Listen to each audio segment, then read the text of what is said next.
নমস্কার বন্ধুরা, আজ আপনাদেরকে আমি দেখাতে চলেছি বা ফসলের ক্ষতিপূরণের জন্য আবেদন করতে চান, সেক্ষেত্রে আপনাদের কৃষক বন্ধু আইডি প্রয়োজন হয়।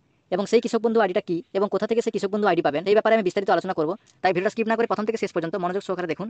তাহলে আপনারা নিজেরাই নিজেদের মোবাইল বা ডেস্কটপ থেকে কৃষক বন্ধু আইডি বের করতে পারবেন। তাই ভিডিওটি শেষ পর্যন্ত অবশ্যই দেখবেন। ভিডিওটি ভালো লাগলে লাইক করবেন, চ্যানেলটিকে সাবস্ক্রাইব করে পাশে রাখা বেল আইকনটি প্রেস করে নোটিফিকেশন অল করে রাখবেন। সবার সুবিধার্থে ভিডিওটি শেয়ার করবেন। তো চলুন শুরু করি। আপনারা কৃষক বন্ধু .net এই ওয়েবসাইটে চলে আসবেন। এই ওয়েবসাইটে আসার পর পেজটাকে স্ক্রল করবেন। স্ক্রল করার পরে দেখুন নথিভুক্ত কৃষকের তথ্য, এই অপশানে ক্লিক করে দেবেন। এই অপশানে ক্লিক করার পর দেখুন এখানে বলা হয়েছে সিলেক্ট অপশান। এখানে আপনি সিলেক্ট করে দেবেন যে ডকুমেন্টসটা দিয়ে আপনি চেক করতে চাইছেন। এখানে দেখুন অনেকগুলো অপশান আছে। ভোটার কার্ড দিয়ে আপনি চেক করতে পারেন, কিংবা আধার কার্ড দিয়ে, কিংবা ব্যাঙ্ক অ্যাকাউন্ট নাম্বার, অথবা কৃষক বন্ধু আইডি নাম্বার বা মোবাইল নাম্বার। এক্ষেত্রে মনে রাখবেন, আপনি যদি কৃষক বন্ধু প্রকল্পে আবেদন করেছেন এবং যদি আপনার কৃষক বন্ধু আবেদনের স্ট্যাটাস অ্যাপ্রুভ থাকে, সেক্ষেত্রে আপনি কৃষক বন্ধু আইডি নাম্বার পাবেন। এবং এখানে আমি ভোটার কার্ডের নাম্বার অথবা মোবাইল নাম্বার দিয়ে চেক করে দেখিয়ে দিচ্ছি। মোবাইল নাম্বার এই অপশানটা সিলেক্ট করার পরে এখানে আমি মোবাইল নাম্বারটা বসিয়ে দিলাম। মোবাইল নাম্বারটা বসিয়ে দেওয়ার পরে I am not a robot এই অপশানে ক্লিক করে দিলাম। এই অপশানে ক্লিক করার পরে এখানে দেখুন একটা ইমেজ আসছে, এখানে সিলেক্ট করে নেবেন। সিলেক্ট করার পরে এখানে নেক্সট এই অপশানে ক্লিক করবেন। এরপরে দেখুন এখানে ভেরিফাই হয়ে গেছে।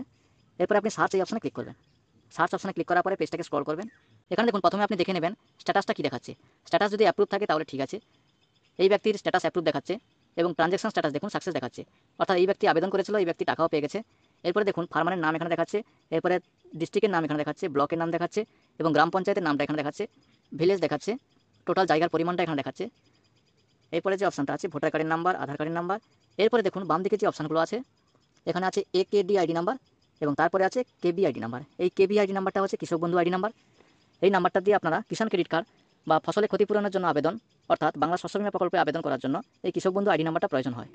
এই নাম্বারটা দিয়ে আপনারা খুব সহজে আবেদন করতে পারবেন। যারা কৃষক বন্ধু প্রকল্পে আবেদন করেছিলেন, আবেদনের স্ট্যাটাস যদি অ্যাপ্রুভ দেখায় তবেই আপনি কৃষক বন্ধু আইডি নাম্বারটা পাবেন।